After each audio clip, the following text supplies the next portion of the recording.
Hey guys, good morning, good afternoon, good day. Welcome to the Chat GTM Podcast here at the McCormick Center for the National Restaurant Association show in Chicago. We are on the final day, the last lap, the final mile of what has been an exciting, exhausting, and exhilarating event. Yeah. I'm here with my co-host as usual, Mr. Chad Horn. Chad, let's talk about it. We had a show. We had a heck of a show. What's going on? We had a heck of a show. It's funny you call it exhausting because really the first day was the most exhausting, just getting the body broken in. Now I feel actually really good. Getting the body broken in. I'm a little disappointed it's over after today, but I know we got to get back to our lives. But do you ever feel that pang when you leave the show? I get it. And some people are like, I'm so glad to be going home. And I am. Mm-hmm. Like, I love my wife, my kids. I miss them terribly. I'm gone just like you do. But do you have that little tinge, like a little bit of sadness that you're leaving all this? After a good show? Absolutely. Yeah. I mean, like, it's like everybody put all the energy to build this space out, come together. Yeah. Why are we leaving the party so soon, right? I know, but we also have to go home and do some work, right? Yeah. Absolutely. I don't feel it yet, but I feel it coming on. It's, coming up. Yeah. So let's talk a little bit about the highlights. Like, for the people who are listening that might not know, we are all about technology. We're all about finding innovation. We're also all about finding useful utility of the various things that are out in the market. And specifically, when we hear the buzzword AI, utility sometimes seems elusive, right? Like there's a shiny button, the thing that sounds like it's really fun to do or something would be neat to do.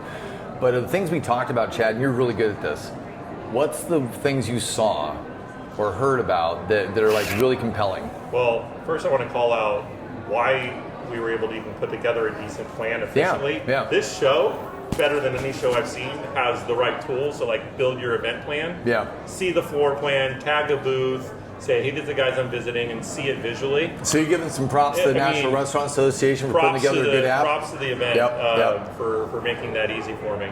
So coming in, I wanted to check out AI companies, and it was not hard to find them, right? Yeah. What was interesting is we spend a lot of time researching, back home on who the different players are in our industry, and it happens often. I think I've found everybody. Right. I've talked to all the companies. Just when you thought you found them all. Did the homework, did the research, come here, and never heard of those guys. Never heard of those guys. All right. And then usually when you never hear of them, it's but I don't have to take them very seriously. Some of the AI companies here that I had never heard of, I had to take very seriously when I started digging. And so that's an interesting dynamic because we're trying to figure out what the best, so-called best, it's always about best fit really for an operator, but some of the best players in respective emerging categories of technology. Sure. AI is absolutely one of those.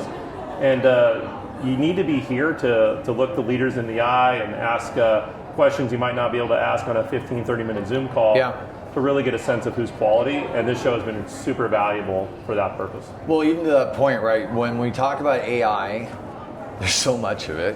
The thing that started occurring to me when we were at the show is there are categories within categories within categories, right? Yeah. And so we're talking about AI and we're talking about voice AI.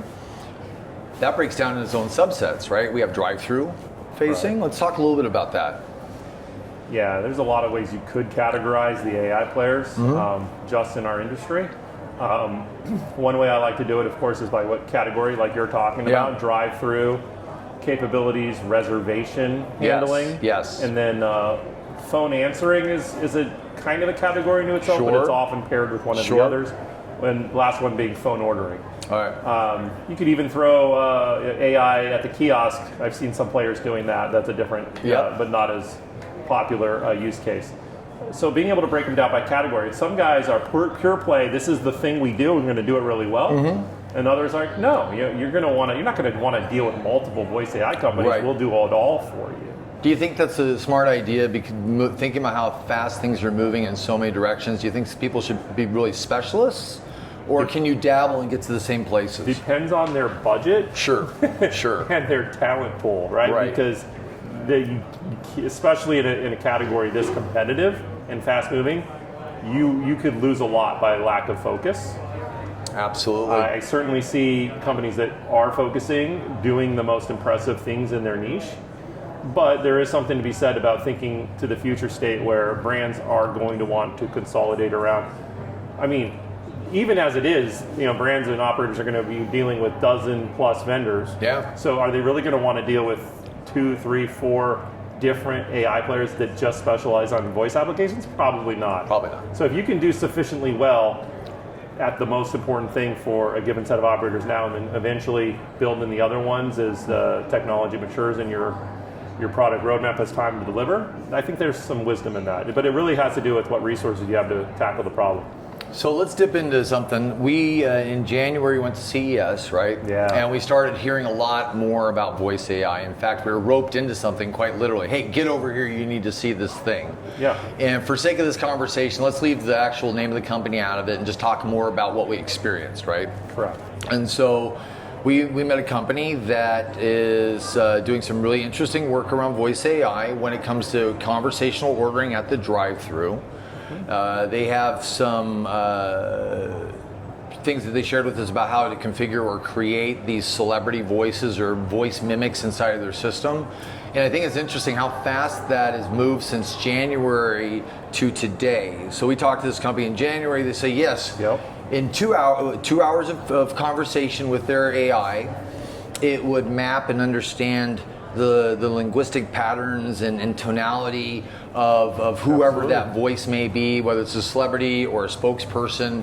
And then they could then, with 2 weeks of that AI then looking at it and training and doing all the modeling around it, would produce something that was a facsimile of that voice, let's say 85%. I can't say 95 from what we experienced, right?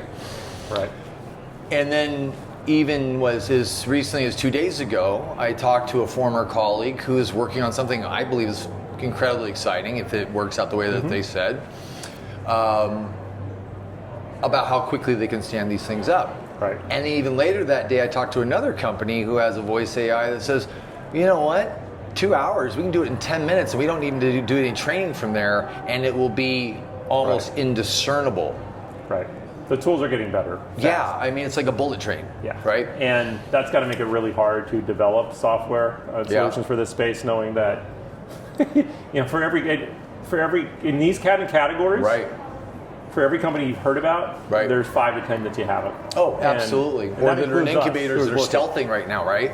Yeah, one of the companies exhibiting here, I had never heard of. They're a big player, and they were in stealth. It's like, what are you going to do? Yeah. So it is hard. So you got to think about what are the fundamentals of these companies and their likelihood of success Yeah. and continued development to be able to be a good partner to a brand, and it's going to be a crazy space for a while. Yeah, some definitely to watch. But I think right? what people really should know is there are real things happening today, right? You'll hear some people say, "Yeah, when is AI going to really, start making a difference, really delivering ROI, really going to be, the killer app?" There's many, and they're happening. Well, I think it's somewhat happening in the under background. radar. A lot of these things. It is the Somewhat under the engine radar. behind the scenes is doing it. It's replacing BI cubes, like we hear a lot. Structuring data is already in place. It's moving very quickly in that sense, right? Yeah. Well, and we only have a few minutes because we do have a guest that's coming on that we're really excited to talk to, and I don't want to short them. But let's talk a little bit about some of the other things we saw, the more traditional things we saw at the show, talk right? about AI, which is exciting. Yeah, What did we you can see? spend all day, but What we have did a you guest like? coming on that's got that. Yeah. What did you like? You know what I really liked? There was a company that did some signage here. I mean, I'm happy to give them a shout out, right? Neon. Neon. I thought they came with a really electric and bright product. Their presentation and how they share that with people, I think it communicates a lot of energy and intention. Yeah. I like that they have multiple categories that they cover, not as only the displays, but it's the music in-house, it's the network as well, or the Wi-Fi, right? That they're offering all these things that experientially add up to a better guest experience, right? Right. I like that. I like what they're doing there. I like what Savi Solutions is doing. Computer vision. We're coming back to an AI again, right? Yep. But when we realize that these eyes and these cameras are no longer cameras, but they're better than human eyes. Yeah. Right? They can watch the business in so many different ways, whether it's inventory counting, like our friends at Nomad Go that are doing, right? Or with what Savi can do, they started in loss prevention, then they went to speed of service, which were totally, changed the paradigm of how you actually do drive-through speed of service. You don't have to spend 15 grand to dig a trench in your thing and drop a sensor under the ground and then have this very elaborate system. They can use a $90 camera that they already have out there, plug it in, and they're off to the races. That's the key with them, right? Why? One of the reasons, other than their leadership, which we love, is they've architected this thing in the smartest way, right? So that whatever the applications of tomorrow, it's like, hey, we should have AI track this or look at this. They're built to do it as efficiently and effectively as possible. So yeah, they're one to watch. Yeah. Who else did you like here? I mean, there's so many. Yeah. But you mentioned Neon. I'm going to call them out just because a double dip. Well, just because I want to. It's not just how they show at this show. It's why did we go see them in the first place? They became strongly recommended. We had seen some of their growth metrics and the customer feedback. That's a big deal. Similar to Curbit, right? Oh my God! Can we talk about them for a second? We'll finish up on that. Just again, it's exciting to me how much they've grown. Right. When I'll talk to consultants in the industry and talk about them, and people go, "I've never heard of them." It's like these amazing technologies that are kicking ass sometimes fly under the radar for a while. Right. But we know, from a just pure technology and how future forward they are, like how people do commerce today, how social media works today. They are set up to drive guest acquisition into the program and retention better than anyone. It's really insane, and most people have not heard of them in our industry. So yeah, really excited about them and a lot of companies we met that, one of the things we get to do is draw attention to stuff that matters. Well, talking about another thing that was not really stealth, right? These guys are clearly not stealth, but at the show and in parallel to the show, the industry's learning about a company called Point B, right? This is not a small outfit. This is a company that has, 800, 900 consultants that are out in the world that are working in all these different verticals. And they just set up this test lab that's here in Chicago where they're actually doing production quality connection, API connection, and quantifying integration functionality between various systems that need to talk in a way that's going to give really direct feedback of fit and the qualities of a certain solution that might fit for a certain brand's needs, right? Yep. I think that's really powerful. What was your impression of Point B? History in the making. Yeah. When you think about what was accomplished in that room that we walked through yesterday, different vendors coming together, integrating their solutions so that operators don't have to wonder, is this going to work? And even open up imagination for other things they can do to improve their business. Yeah. With the distraction and the extra work of having to bring it into the lab already done for them. Yeah. It's groundbreaking, and like they were saying, why didn't anybody do this sooner? But Point B was the first to move on something like this, and they not only just did it, they crushed it. It's amazing to see the support they already have around it. Well, it takes a lot of grit. Literally, think about that. You're gonna ask Toast to be in the same room as PAR, to be in the same room as Q, to be in the same room as all their other competitors. That is massive, right? So the level of trust they've earned with these brands is huge, and just speaks to the culture of those people over there. Yeah. Tell you what, everybody, we're gonna take a quick break here. We've got a special guest coming on. Who's coming on next year?